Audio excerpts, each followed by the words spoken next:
Hi everybody, it's Dawn. Thanks for stopping by. I had a number of people ask me if I would do videos while we've had to cancel our art classes. So even though this is not my medium, I'm gonna give it a try. First and foremost, I'm thinking about all of you. I hope you are home, sheltering, that you're safe and healthy, and know that we'll get through this together. We're gonna come out on the other side, and there'll be lots of times for us to be creative in person.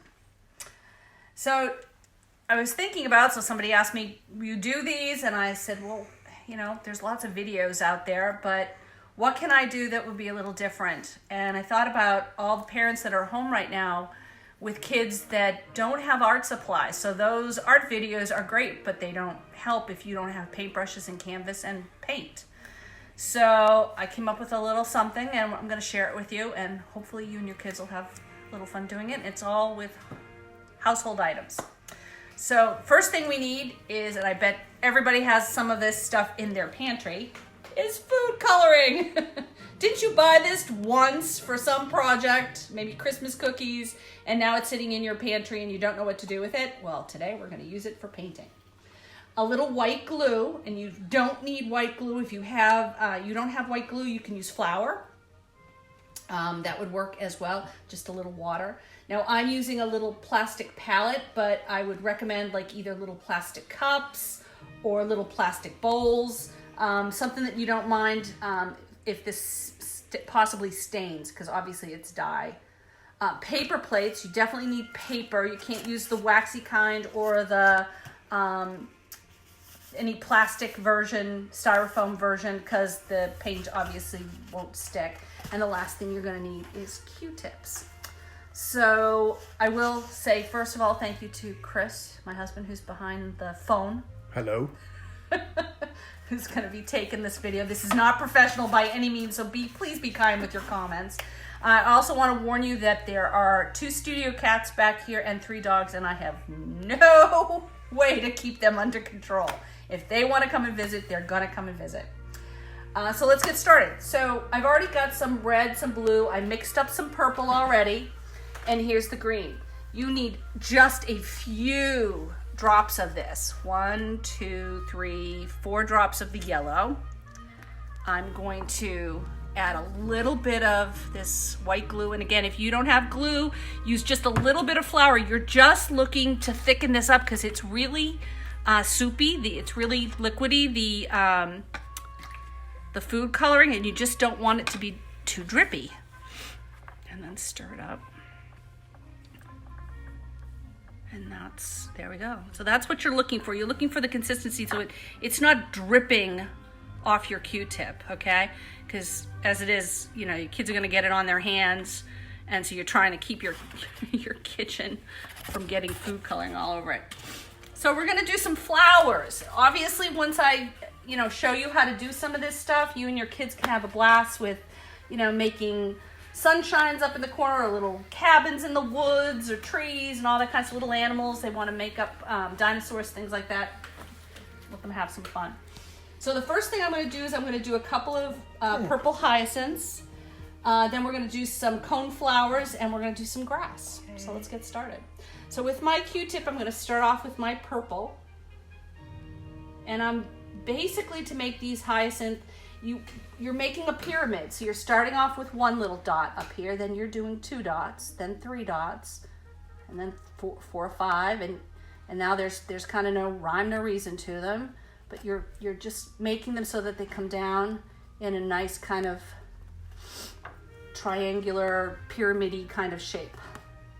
Okay, I've gone back in to get a little bit more color. I'm also rolling my Q-tip, so I'm trying to get all that nice food coloring paint off the Q-tip. There we go, look at that. Okay, let's do another one. This one might be tipped or bent a little bit. All right, so I'll start like that.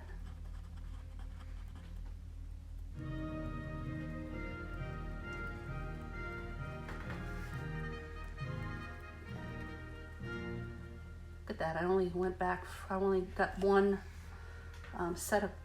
one dip that time. Okay, and then this one's going to be taller.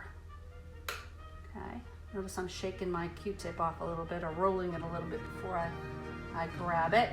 Let's have this one come up off the top over here. Be kind of cool.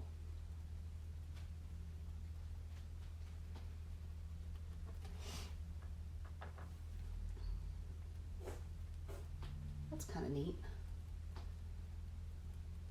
I have a little classical music playing in the background because neighbor's daughter is out playing with her. She got a little mini motorbike, so she's just driving up and down the yard. They're having a good time over there, but decided I put a little music on so I'd hide the motor revving. So now I've grabbed a little bit of blue because in nature there is no, solid color. There's always a little accent of a different color, a little different shade. The sun might be hitting it, so something's going to be a little darker, a little lighter. So here we're going to add a little bit of blue to our hyacinth.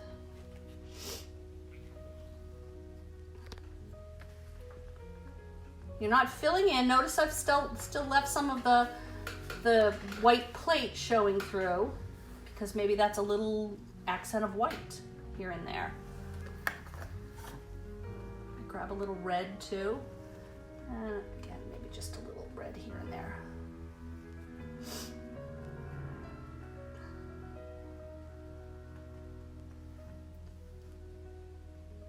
There we go. So there's our 3 hyacinths. Okay. All right. So the next thing we're going to do is let's do some yellow cone flowers. So cone flower is basically a daisy, but it sits. You don't see the petals on the back side. They're all kind of dripping. They're pretty. All right. So we're going to do yellow, and again, do any colors you want to. Once you got your color palette set up, you can make orange. You can do whatever colors you want. So I'm going to again roll my paint off the Q-tip a little bit so it doesn't drip all over the place. And I'm just kind of doing a little bit like that.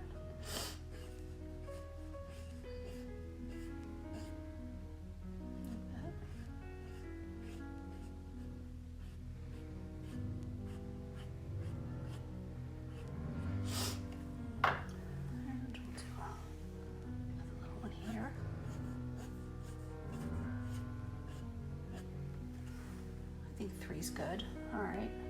Now I'm going to take the blue and I'm going to make some little, maybe wildflowers that'll sit down here in the grass. Actually, I may do those last. Let's do those last. All right, so let's do our stems and our grass, and then we need to top the cone flowers, and then we'll put some little blue wildflowers down in our grass. I'm going to take my green.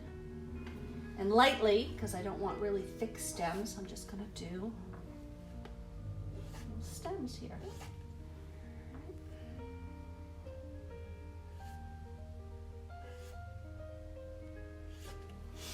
With our stems. Okay? And if anything starts to drip a little, take the back side of your Q-tip there and just absorb a little bit. I got a little extra that looked like it was going to drip. All right? Cool. So then let's make some grass.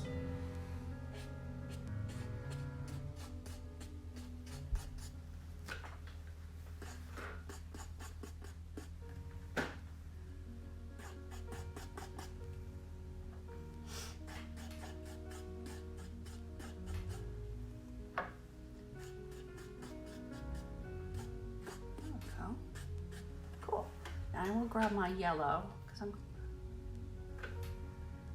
gonna add it to that green. I don't want to contaminate that yellow, but I do want a little bit of yellow grass every once in a while. So you'll see what I did. I just kind of added it to that green Q-tip. And now I won't dip this back in my yellow paint again because we're done with that. Okay, so both of those are kind of contaminated. I'll put those to the side. And they're Q-tips. Go back and grab some more. Okay, so let's dot the tops of these. I'm going to do an orange. So we're going to do a red. Put a little red down there. Just a little red. And grab a little bit of my yellow. Mix a little bit of an orange. And I'm just doing, oh, it's not red enough.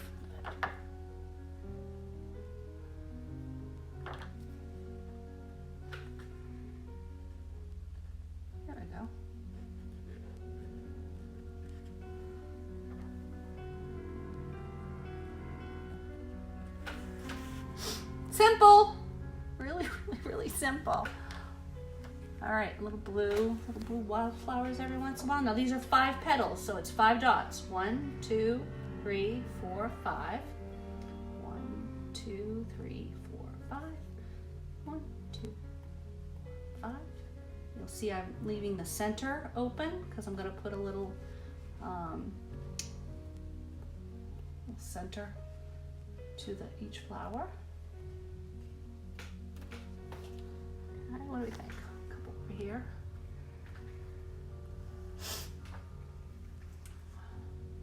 Might put some down here in the grass.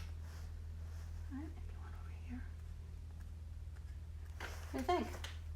Pretty good? All right, cool. Then I need a little Q-tip in here for just the yellow. All right, and we'll just put just a little dot. Oh, if the flower's really, really wet, you're just gonna get green. So you might wanna wait till that blue dries a little bit, but you get the idea. All right, so paper plate painting with Q-tips, food coloring, and again, a little bit of white glue or, again, flour. You'll notice how little amount of the food coloring I used, and I made a little plate worth of flowers, and I still have all of this left. So don't waste it. If you're using a plate or something, or little bowls, put them on a plate and stick them in a big Ziploc bag, seal it up, and in a couple of days the kids get hungry to do this again, you'll have the paint. You don't have to waste more food coloring. So there you go. So thanks for stopping by. Again, stay healthy, be creative, find something to feed your soul right now, and I'm thinking about you, and I'll see you soon.